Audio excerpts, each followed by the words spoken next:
नमस्ते, मैं अविनाश। आप सबका टाइम एंगल ट्रेडिंग चैनल में स्वागत करता हूँ।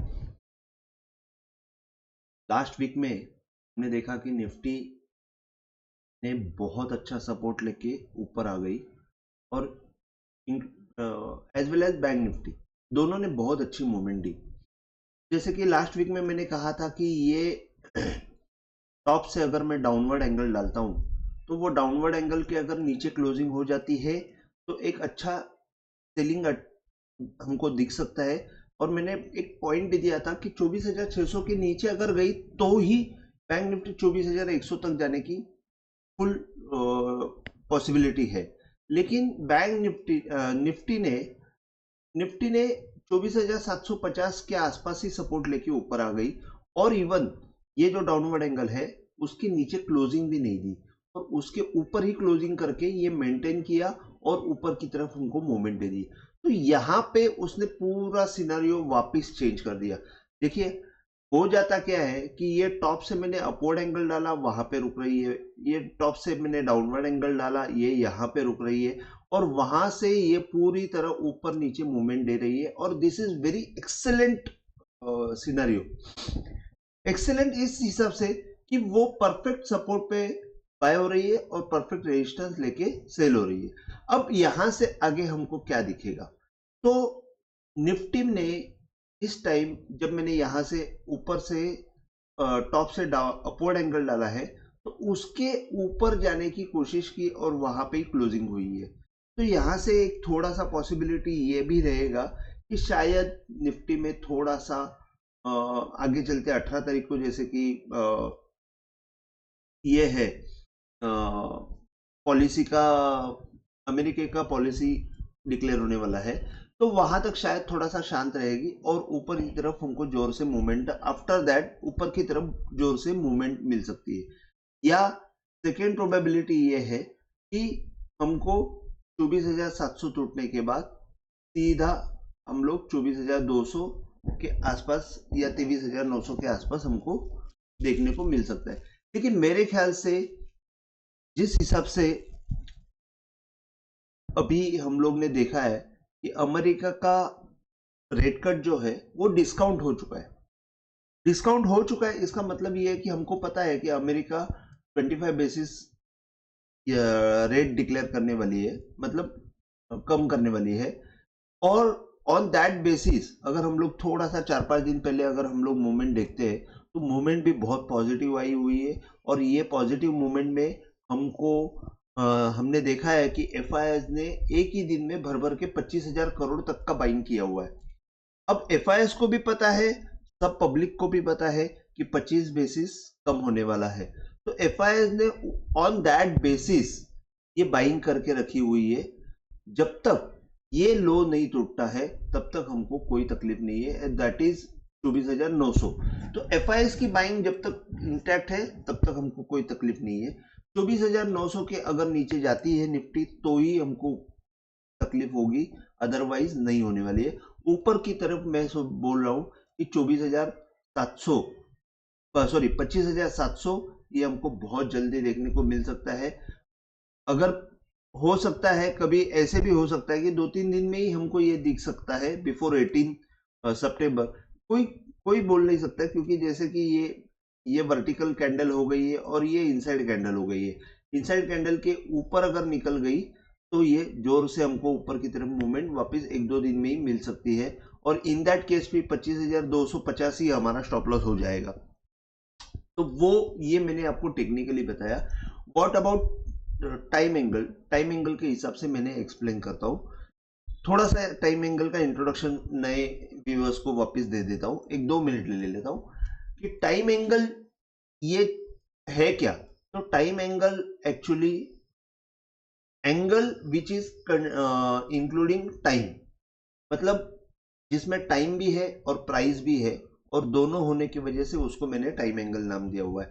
टाइम कैसे है? तो जैसे कि इसको कैसे डाला जाता है कि 100 दिन की अगर हम लोग मूवमेंट देखते हैं तो इन दैट केस 100 पॉइंट की मूवमेंट हम लोग वर्टिकली देखते हैं और उसका स्क्वायर करके डायगोनली कनेक्ट करते हैं, उसको टाइम एंगल बोलते हैं। और वो टाइम एंगल को हम लोग यूज करते हैं। और टाइम एंगल की सबसे खासियत यह है कि टाइम एंगल का एंगल कभी भी चेंज नहीं होता है। First. Second, time angle single point के ऊपर प्लेस किया जाता है, जबकि ट्रेंड लाइन जो है उसको कनेक्ट करने के लिए मिनिमम 2 पॉइंट्स लगते हैं या तो मल्टीपल पॉइंट्स लगते हैं। लेकिन ट्रेंड लाइन कोई भी एंगल अगर आप डालोगे तो उसका एंगल फिक्स नहीं है, वो कोई भी एंगल में डाल सकते हैं, बल्कि टाइम एंगल का एंगल फिक्स होता है। ऊपर जाने वाले को हम अपवर्ड टाइम एंगल बोलते हैं, नीचे जाने को हम डाउनवर्ड टाइम एंगल बोलते हैं। तो दोनों कैसे काम करते हैं ये मैं मेरे सब वीडियो में मैंने बताया हुआ है। आपको जो भी न्यू व्यूअर है, वैसे मैंने वीडियो डाला हुआ है कि टाइम एंगल क्या है, how to plot time angle, ये सब आप जाके मेरे प्रीवियस वीडियो देख सकते हैं। हाँ, तो अभी जैसे कि बॉटम से अगर हम लोग देख रहे हैं, मैंने ये डाला हुआ है बॉटम का टाइम एंगल, बॉटम से अगर मैंने अपवर्ड टाइम एंगल डाला और वहां से मैंने अगर ये गैन फैन डाला, तो आप देखेंगे कि ये गैन फैन के ऊपर यहाँ पे सपोर्ट लिया। मैंने बोला था लास्ट टाइम कि 1/3 के नीचे आया तो एक सेल सिग्नल जनरेट होगा, दैट इज अराउंड 24,600 के नीचे सेल सिग्नल जनरेट हुआ है करके ऑन बेसिस ऑफ मैंने ये स्मॉल सेल सिग्नल बोला था, लेकिन उसको निफ्टी ने रिवर्ट किया है। अभी वापस एक बार वो बाई जोन में है। तो अभी जब तक 24,900 के नीचे नहीं जाती है तब तक हमको सेल सिग्नल मिलने वाला है नहीं। प्रॉपरली अगर हम लोग देखते हैं तो 24,900 या 850 के नीचे ही हम लोग वो देखेंगे, और इन दैट केस यहाँ पे 1/3 भी ब्रिज होगा। तो ऊपर की तरफ हमको 24,700 से लेके 25,700 से लेके 26,000 ये रेंज हमको ओपन होती हुई दिख रही है। अब ये 24,700 कहाँ से आया? तो प्रीवियस जो हाई था 18,800 का, जो बहुत समय पहले 18,600 के आसपास जो हाई बना था, और उसको बहुत 1-2 साल इंटैक्ट रखा गया था। 21 को बना और उसको क्रॉस किया गया, ऑलमोस्ट 23 को पकड़ो, 23 को क्रॉस किया, तो 2 साल को इंटैक्ट रखा था। ये हाई से अगर हमने अपवर्ड एंगल डाला है, देखिए आप सिंगल पॉइंट के ऊपर इसको कनेक्ट कर रहे हैं, तो सिंगल पॉइंट के ऊपर अगर अपवर्ड एंगल डालते हैं तो 25,700 का यहाँ पे लेवल दिखता है, और वो अगर क्रॉस होता है तो ट्रस्ट मी कि इसके ऊपर एक मैडनेस लेवल आएगी, और मैडनेस लेवल मतलब मैडनेस जैसी तेजी आएगी, और वो तेजी फिर हमको 26,000 और 26,500 के आसपास भी लेके जा सकती है। लेकिन उसके लिए एक बहुत बड़ी मूवमेंट आनी चाहिए जो इसको क्रॉस हो जाएगी, तो नहीं तो फिर मैं बोलूंगा 25,700 से 750 के आसपास निफ्टी रुक जाएगी, और फिर हमको नीचे की तरफ एक और डाउनवर्ड मूवमेंट देख सकते हैं। लेकिन 25,700 750 अगर कन्विंसिंगली क्रॉस हो जाती है तो फिर मैं बोलूंगा वहां पे शॉर्ट में नहीं रहना चाहिए। टाइम एंगल के हिसाब से, मतलब जिसे हम प्राइस और टाइम स्क्वायर कहते हैं, तो ये लॉन्ग टर्म बेसिस पे ये पॉइंट यहाँ पे टाइम और प्राइस स्क्वायर हो रही है। और स्क्वायर होने का मतलब ये है कि टाइम और प्राइस जब लंबे समय में एक साथ आते हैं तो वहां से हम एक बड़ा मूव देख सकते हैं। जैसे मैं अब अगर आपको नीचे की तरफ बताऊं तो आप देखेंगे ये बॉटम से मैंने ये एंगल डाला हुआ है, अपवर्ड एंगल डाला हुआ है। तो ये है 2022 जून, और ये है हम लोग मार्च 23। तो बहुत समय के बाद ये यहाँ पे टाइम और प्राइस स्क्वायर हो गई थी, मतलब टाइम और प्राइस एक साथ आई थी, और ये जब टाइम और प्राइस एक साथ आई तो यहाँ से हमने ऊपर की तरफ मूवमेंट देखी। तो इसी हिसाब से यहाँ पे भी हमको बहुत सालों के बाद, मतलब 2021 के बाद अगर हम लोग 2024 सितंबर में अगर हम लोग देख रहे हैं और ये टाइम और प्राइस अगर स्क्वायर हो रही है, तो यहां से हम लोग एक देख सकते हैं, या तो यहां से ऊपर की तरफ हमको बहुत बड़ी मूवमेंट मिल सकती है, या तो यहां से रुक के नीचे की तरफ हमको एक अच्छी मूवमेंट दिख सकती है, जो हमको 23,900 के करीब एक बार वापिस ला सकती है, या तो 24,000 के आसपास मूवमेंट आ सकती है। तो टाइम और प्राइस जो है वो स्क्वायर बहुत लंबे समय के बाद जब भी होता है तभी वो बहुत अच्छी रेजिस्टेंस या तो मूवमेंट हमको मिलता है। अभी यहां से अगर हम लोग बॉटम से अपवर्ड टाइम एंगल डालते हैं, जो कोरोना का लो था वहां से अगर हमने डाला है, तो अब तक निफ्टी जो है वो एंगल पे एक भी बार आई नहीं है। और ऊपर से अगर हम लोग देखते हैं देखिए ये मैंने टॉप मोस्ट यहाँ पे एक टॉप था, वहां से अगर हम लोग टॉप से टाइम एंगल डालते तो हमको ये लेवल फिर यहाँ पे 26,200 के आसपास आ रही है। तो यहाँ पे ये इसने मिस किया, लेकिन यहाँ पे जाने का मौका है और मैं बोलूंगा कि ये लेवल अगर आता है तो 26,200 यूफोरिया जैसा अगर मूवमेंट आता है तो हम लोग 26,200 भी देख सकते हैं, 26,200 या 300 भी हम लोग देख सकते हैं। और वहां पे फिर हमको देखना पड़ेगा कि कैसे मूवमेंट आ रही है। तो फिलहाल मैं इसको इंपॉर्टेंस दे रहा हूँ और 25,700 देख रहा हूँ। 25,700 के ऊपर 26,200 से 300 का लेवल आ सकता है। बैंक निफ्टी ने बहुत बढ़िया मूवमेंट दी है। जैसे मैंने हमेशा आपको बोल रहा था कि टॉप से अगर मैंने डाउनवर्ड एंगल डाला है और वो डाउनवर्ड एंगल को मैंने अगर गैन पैन डाला है तो 1/3 के ऊपर जैसे क्लोजिंग मिलेगी हमको ये बाय की तरफ जाएगा।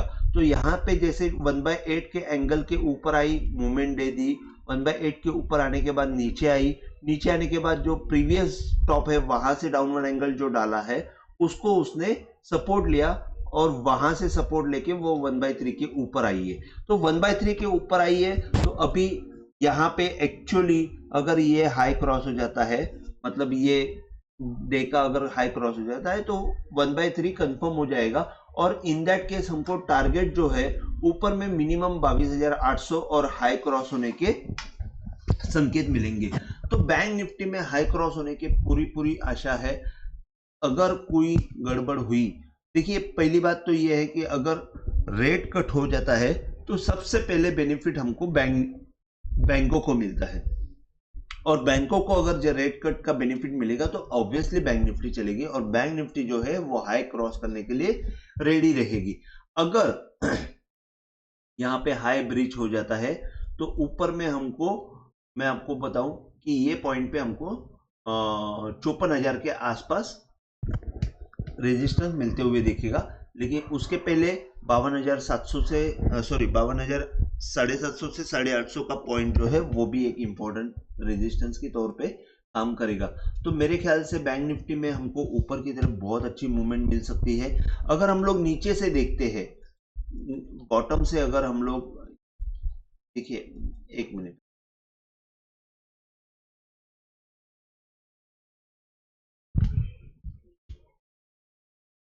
गैन फैन अगर मैंने ये इलेक्शन का बॉटम से अगर डाला तो वहां पे हमको दिखेगा कि यहाँ पे इसने वापिस एक बार 1/8 के अंदर आके ऊपर गया था, वापिस 1/8 के आके ऊपर गया है और यहाँ पे एक सबसे बड़ी बात ये है कि ये जो टॉप है वो टॉप के अपवर्ड एंगल के ऊपर भी क्लोजिंग दी हुई है। तो हमको वापिस ऊपर की तरफ मूवमेंट मिल सकती है, ये बात पक्की है। अभी इन दैट केस ये हो गया और अगर मैं यही इसको अगर ये बॉटम से मैं डालता हूं तो वहां पे भी हमको सेम दिखाई दे रहा है और इन दैट केस आपने ये देखा होगा कि ये जो 1/3 का पॉइंट है 1/3 को ही सपोर्ट लेके ऊपर की तरफ निकला हुआ है। तो bank Nifty is ready for breaching high, ये मैं आपको कंफर्म बोल देता हूं, जबकि अब तक कंफर्म नहीं है लेकिन फिर भी इसने बहुत अच्छा 1/3 के ऊपर क्लोजिंग दिया हुआ है और हमको 52,800 750 से लेके 800 का टारगेट कंफर्म मिल सकता है। ये तो मैं कंफर्म बोल रहा हूँ कि अगर हमको कुछ थोड़ी भी मूवमेंट मिल सकती है तो 52,800 और उसके बाद फिर हमको 54,000 तक की मूवमेंट मिल सकती है। तो आज के लिए बस इतना ही। अगर आपको वीडियो पसंद आया हो तो प्लीज आप शेयर कीजिए, लाइक कीजिए और सब्सक्राइब कीजिए। जय हिंद, थैंक यू।